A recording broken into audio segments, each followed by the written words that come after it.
Hello, and welcome back to the Calm and Connected podcast. I'm your host, Janine Halloran, and today I want to talk about a visual activity to help kids understand the impact of their words. So, if you've been listening to this podcast for a while, you know that I did a podcast several months ago about Chrysanthemum, the book by Kevin Henkes, and using construction paper hearts as a way to help kids understand the impact that their words can have on other people.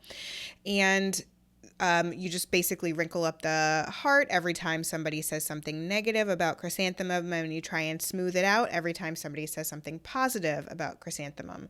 So it really can help kids understand the impact of their words. I'll link to that in the show notes so you can take a listen to that one. But I wanted to tell you about another one today, and this one involves a tube of toothpaste. I like using this one with an older set of kids, usually middle school, even high school. They tend to have a lot of fun with it. And it's because some kids don't respond as well to the chrysanthemum activity. Some kids are a little bit too old. It seems a little babyish for them to be reading a book like that. So for those kids, it makes sense to try something like the tube of toothpaste activity. So it's really simple. Basically, all you want to do is get one tube of toothpaste or tiny little tubes of toothpaste for everybody in your group or whoever you're working with. When I did this recently with one of my clients, I just took one of the tubes of toothpaste I got at the dentist and we used that. And I also had him use a plastic knife and a paper plate. So what I had him do was try and squeeze every last bit of toothpaste onto the paper plate. And he really enjoyed squeezing it all out and seeing how much he could get out. There was something really satisfying about it, he said. And then I said, well, I want you to try and get the toothpaste back in. Now that it's all squeezed out, why don't you try and get it back in? And it was a little bit more challenging, obviously. It's really tough using pencils, using a knife, using a spoon, using whatever you have around you, trying to get it back in. Well, here's the thing. This is a great visual to help kids understand the power of their words. When you say something, when you put something out there, even if you apologize, even if you say you're sorry, even if the other person's moved on, it's still there. It's still out in the world. And so it's something to keep in mind as we are talking with our students, talking with our clients about making sure they understand the impact of their words. The word has already been said, things are already out there, and it's really hard to take it back and to move past it. And I think especially for our teen clients to think about this in terms of social media as well, thinking about what do you want to be out there? What words do you want to be out there? Even if you delete it, it can still be found. People can still screenshot it and send it to other people. So you want to be very thoughtful about the words that you are putting out there in the world and wanting to make sure that you are being kind and respectful.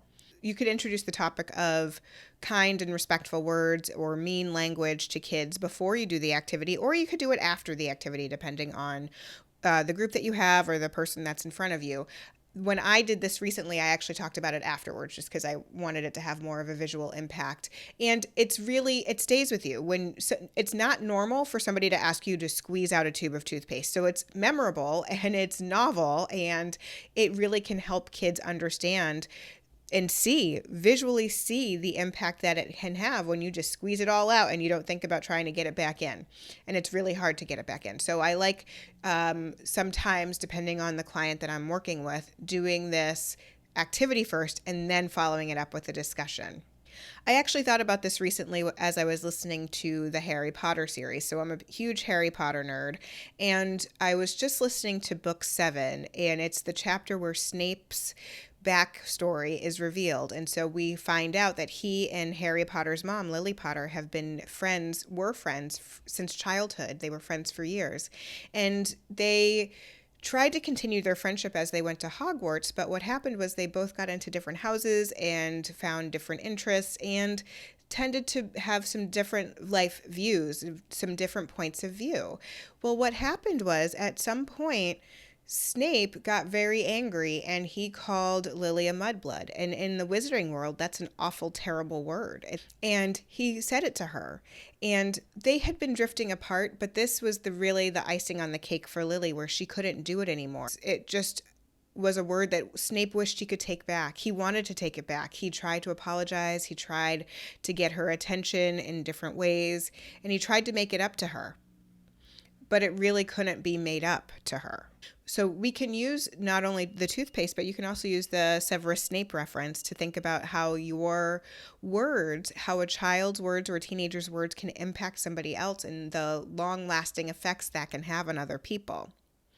So this activity is actually part of the Social Skills for Kids book. If you want more information on that, you can visit encourageplay.com. If you like this podcast, please feel free to share it with your friends and colleagues and give us a rating wherever you listen. And one last thing, don't forget about yourself. Take a little bit of time, take a few minutes, and have some fun. Have an awesome day.